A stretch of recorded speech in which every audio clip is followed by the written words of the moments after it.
Hello and welcome to my first ever movie review in this shiny new format. And so to kick it off, I'm looking at a movie that, if I did not know any better, I would swear was directed by a lobotomized Johnny Knoxville and written by a brain-dead Jimmy Carr. Yes, this is Logan Lucky, and if you wonder why I have a hammer here, it's because I may feel the need to bash my brains out while reviewing this completely twisted, rancid, terrible mess of a movie.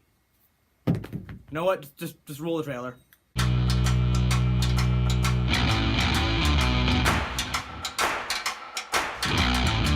Jimmy, I'm just gonna say it. I gotta let you go. You were just fired. I was let go for liability reasons involving insurance. The one-armed bartender. You need to show a little respect. Charlotte Motor Speedway. I know how they move the money. The only guy who knows anything about blowing up real bank vaults is Joe Bang. I am incarcerated. Yeah, we got a plan to get you out. The Coca-Cola 600 is the biggest race of the year. We need a computer whiz. I know everything there is to know about computers, okay? Do you? All the Twitters, I know them. Welcome to the Coca-Cola 600. How many yards away is the vault? 20 yards. I don't know, maybe 30. Is it 20 or is it 30? We are dealing with science here.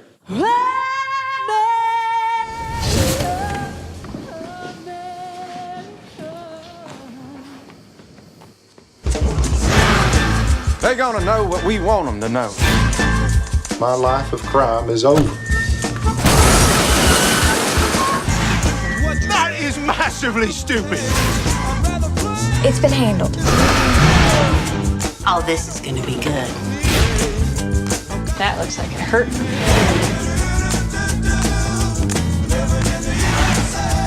I want everything on Jimmy Logan. I'm about to get naked. So no bacon. I said no bacon. You Logans mustn't be as simple-minded as people say. People say that. Would you give me my arm, please? Is it this one? So, okay, what you guys just saw right there was a trailer for Logan Lucky, and if you guys are at all confused, befuddled, enraged, or annoyed at what you just saw on screen, I don't blame you. And the sad part is, those clips used in the trailer are the best parts of the movie. If you just watch the trailer instead of the overall film, you'll get more enjoyment because you won't have all the terrible acting, the stereotypes, redneck racism, all that type of stuff. And about all the bad things in the movie, I'd say apart from the terrible acting and bad, horrific camera work, a lot of it's down to the terrible writing. And I was trying to think of like a clever little message or retort to give to the writers right now, but I couldn't, so I decided to let Peter Capaldi do it for me. I will marshal all the media forces of darkness to hound you to an assisted suicide. Okay, so that clip right there was from the tremendously brilliant British political comedy In the Loop, starring Peter Capaldi. Now, I love that movie, and I'm sad now because I watched that clip and I realized just how bad Logan Lucky is. It's not the worst movie of all time, but for me, it's pretty damn up there. Anyway, please try to enjoy. This is my review on Logan Lucky.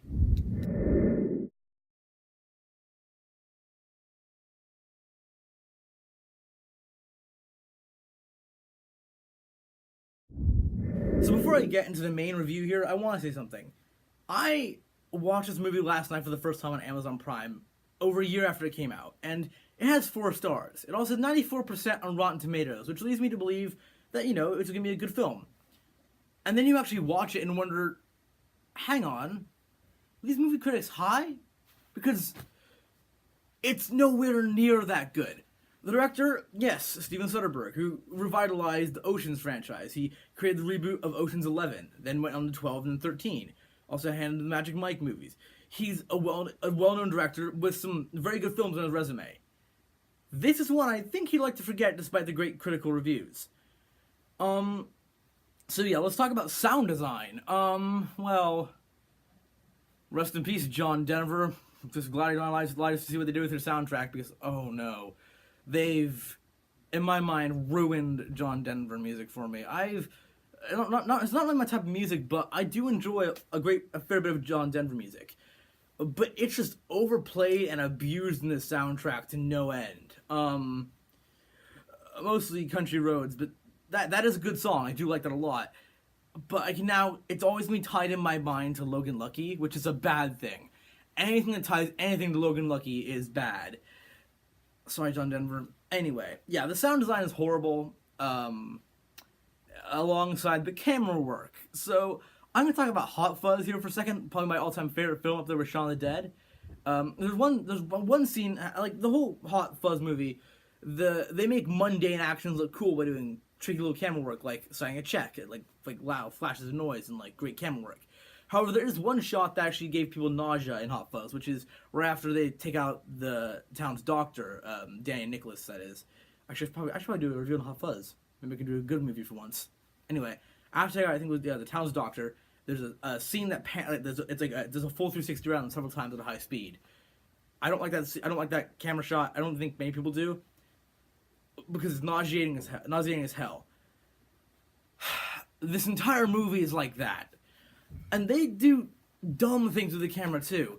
There's a scene towards the end of the movie where one of the characters, I don't really remember his name, he's one of the Logan brothers. He's the guy with one arm, basically. The guy played by Adam Driver. I'll talk about the star cast in a minute. Opens up a case, and we know it's filled with money, but they don't show it. And normally, it's implied it's full of money with, a note or whatever, like a cryptic message. Or a cool little one-line message. There's no such message here, and we just know it's money because it's so blatantly shoehorned in as a movie trope. Not because it's explained in the movie, but because it's a common, cheesy movie trope. And that's what this is. This entire film is just a bunch of mishmashed movie tropes put together with no real connection. Speaking of no connection, let's talk about the plot. So, there are a lot of them. There's, of course, since it's, America, we all have many ex-wives around here, am I right? God damn it, no, okay? There's ex-wife drama, there's drama with a kid, there is since it's, of course, America, and either West or the South, because both stereotypes, I guess, kind of apply here, we have pageants, like children competing in, singing and beauty pageants, and when girls obsessed about it, I think, a 6-year-old. And honestly, when the kids in this movie, of which there are a few, are the best actors, you're kind of lost for words, because there is a very memorable scene in the beginning of the movie, and it's so memorable because of how stupid it is, where one of the little, boys who could be maybe no more than 8 years old, talks about how the song Umbrella is really about a woman's vagina. My immediate reaction, and so his reaction in the film, was, who told you that? And his reaction is kind of something along the lines of, everyone.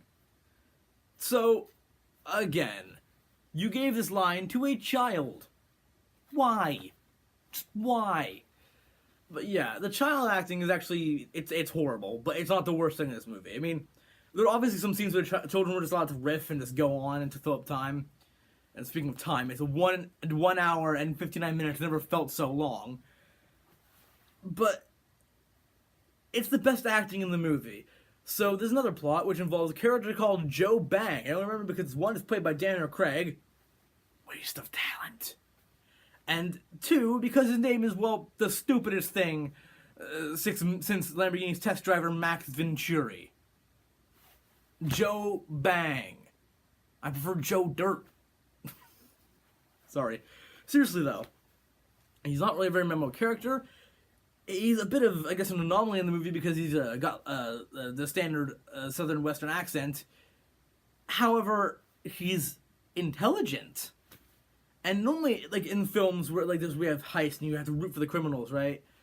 This guy, I just don't care about at all.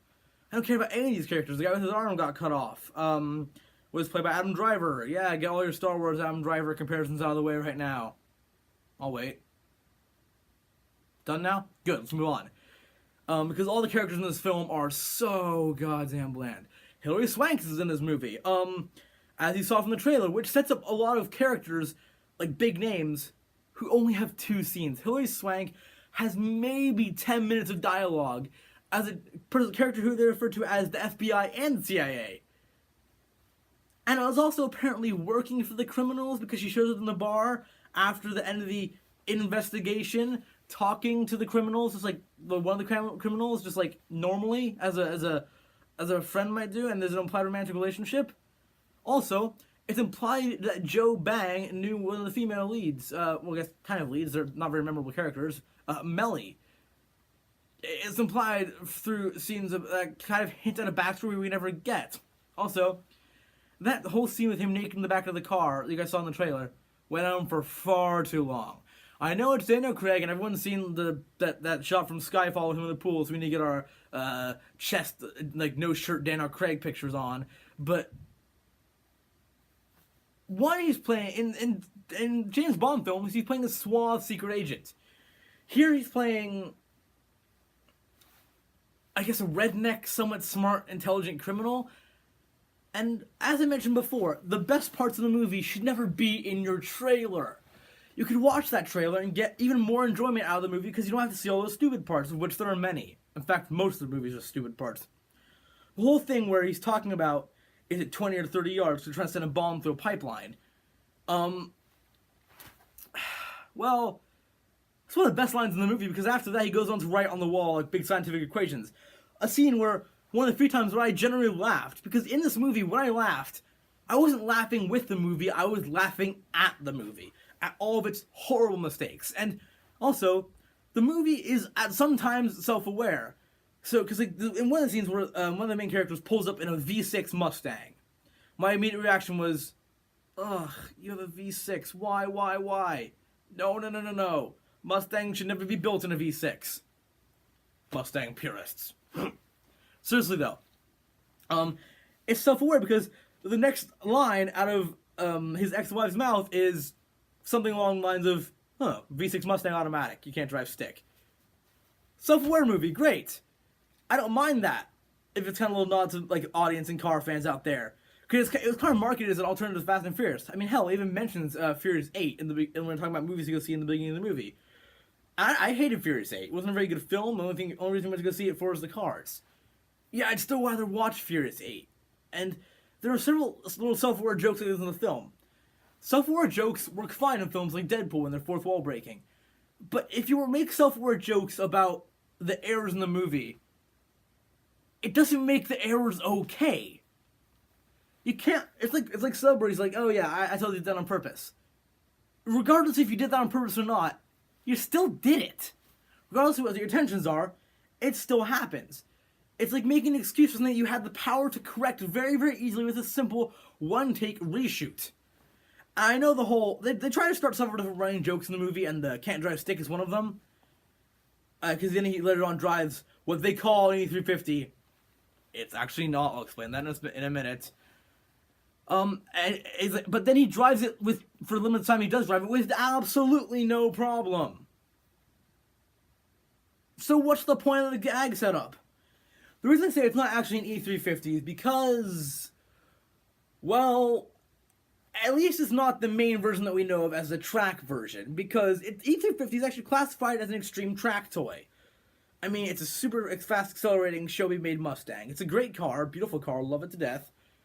But the one they built for the movie, and I said built because the steering wheel is wrong, the gear shift is wrong, the brake pedals are wrong, the dashboard's wrong, the interior is wrong, the seats are wrong. They've taken the interior from a GT500, a steering wheel from a normal Mustang, not even the GT version, and bolted onto the inside of a E350. And they didn't even hide the roll cage very well. So, I don't know why you really even need to do that, because I thought, oh cool, we can see like a great chase with them after stealing the money from the racetrack. Because the whole plot of the movie is stealing money, and actually kind of clever plan from the underground of the Charlotte International Speedway, Charlotte Racetrack. So, I thought we were going to see like a great, like cool car chase, right? Nope, the cars is used to drive back and forth destinations very calmly, and maybe once to distract the police officer. If you're going to watch the movie for one thing, we'll just watch it to listen for the engine note of that car, because it is glorious, my friends. It is absolutely glorious. But the good things stop there, because I've watched this film 3 times. Well, not technically 3 times. I watched it twice, and then went back and watched it for the parts I wanted to rewatch to make this review. And every single time I noticed one thing that I can't just put my finger on here. Is the entire thing a flashback or not? Because Hilary Swank is an FBI agent, or CIA agent, depending on what you want to call her, because different dubs in the movie apparently different like subtitles of dubs in the movie have different words for this one, surprisingly. I don't know how you can mess it up. Anyway, she pops up at various points throughout the movie.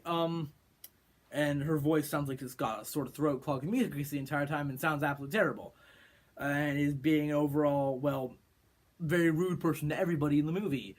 And tries to be, I guess, a kind of hard-ass interrogator person towards the end of the movie. Where she suspects someone of, I guess, helping steal the money. But it's a flashback because then later on we see the bar and Adam Driver, who got his fake hand sucked into a pipe as a running gag, haha funny, now has a robotic arm, and there's been 60 days since the events. So what they've done is they cut from real time to a flashback to even farther back to real time to a flashback to current, which is in the future.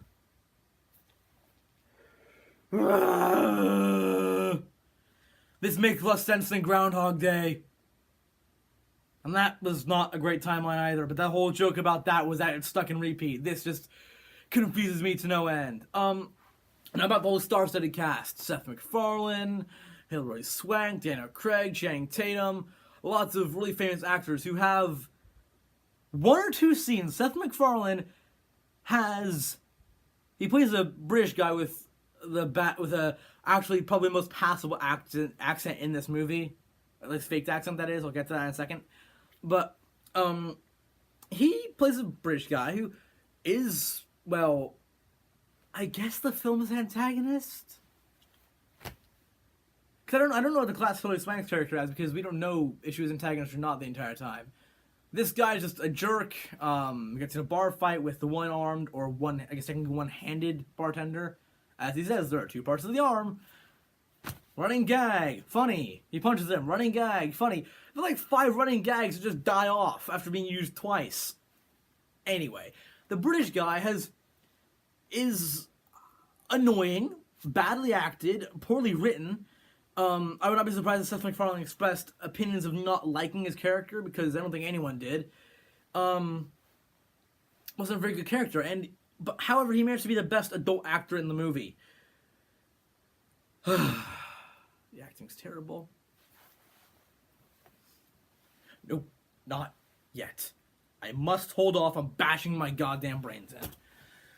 Seriously, though, there are so many stars in this movie with wasted potential. Daniel Craig has to don a terribly written and scripted American accent. Now, I love Daniel Craig as an actor. He's not my favorite James Bond, the honor belongs to Pierce Brosnan. But I do like his gritty approach that he brings to most movies. However, he's been in some terrible films.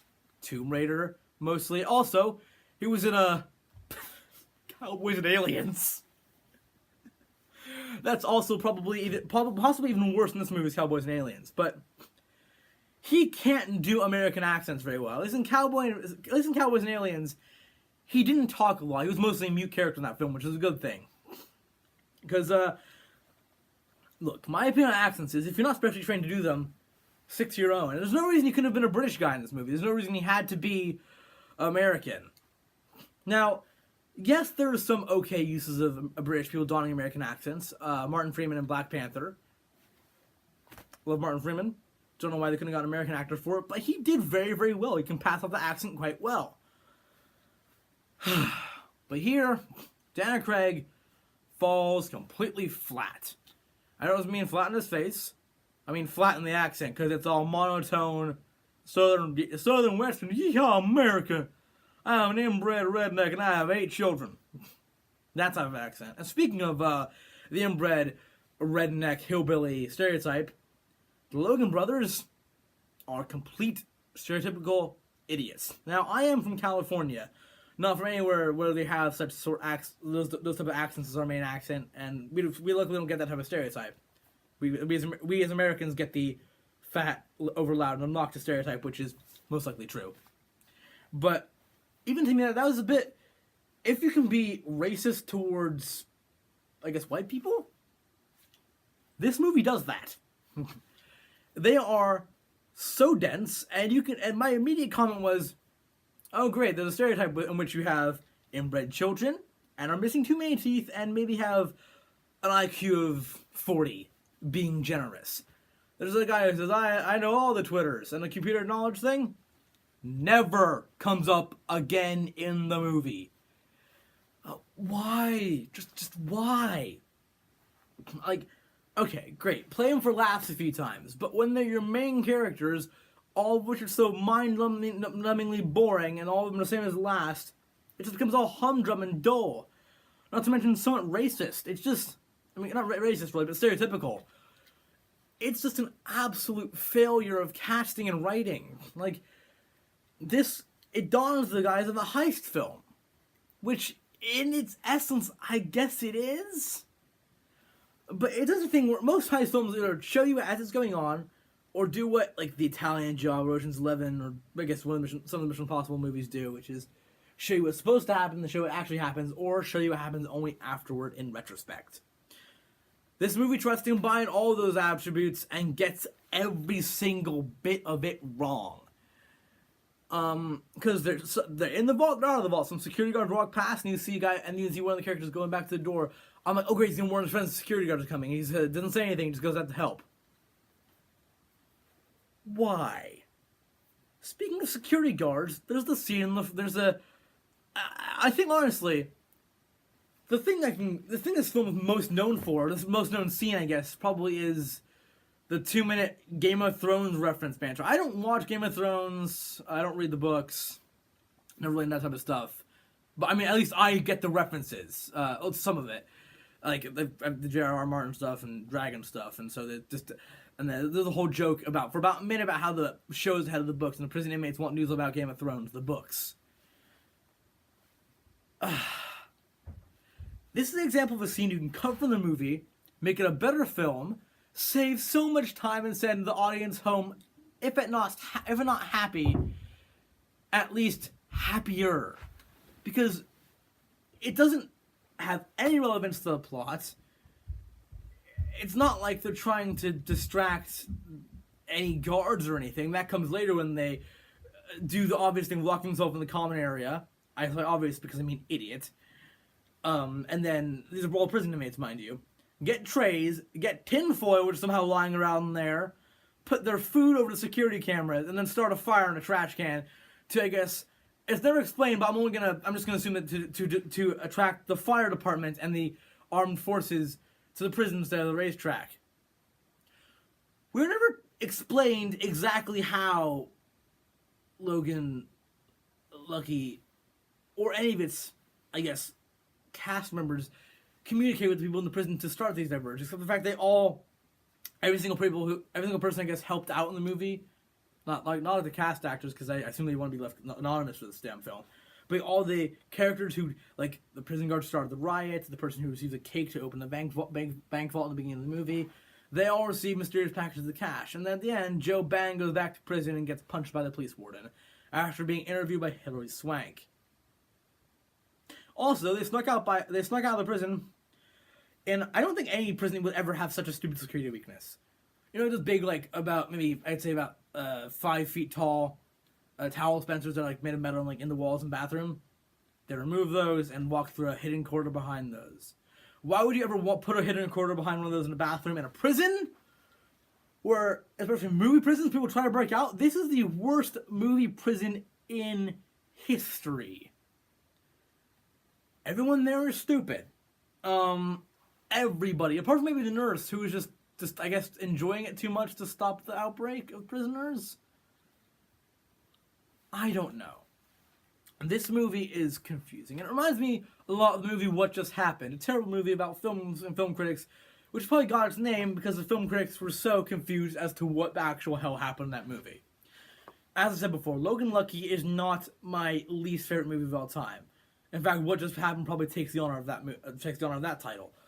However, it's pretty damn far up there. It's not a good movie. I would never recommend watching it. It's just, it leaves a taste of sour milk and rotting eggs in your mouth after watching it. It's a movie that, as I said before, is why I have a hammer positioned next to my skull at all times whenever I want to watch the damn film, which I never want to do. You should never watch Logan Lucky. Even if someone offers you $200, don't ever watch Logan Lucky. Also, because of some moral conflict, they return all the money they steal apart from enough to buy the guy a new arm. An actual, moving one this time. A prosthetic arm. Can you at least explain the conflict, please? Well, of course not, because you're Logan Lucky and you don't want to explain anything because you're just a mishmash of movie tropes. This movie isn't good by any standards. I think Rotten Tomatoes, I think they need to go back and, the critics, every single critic, Flickster's at 98%, Rotten Tomatoes 94. It should be 24, if that. And it's not even a movie that's so bad it's good. I mean, when I started laughing at the movie, there are so many goddamn continuity errors in this film. They're everywhere. Because they didn't shoot it in the order that probably should have. But there are people who they hire to monitor continuity errors, and there are still a ton of them in this movie. And so, yes, with all that in mind, this is a movie you play in an detention center instead of waterboarding when you want to torture someone. Loop Logan Lucky. Play that. Now, with all that in mind, I'm going to go watch Hot Fuzz and have some fun. Also, one little last quick note here. In the comments down below, let me know what movie you guys actually want to see me review next. I'm planning on doing Hot Fuzz and Shaun of the Dead, a great movie that I love, both of those. Because both, Edgar Wright, great director. Nick Frost, Simon Pegg, great actors.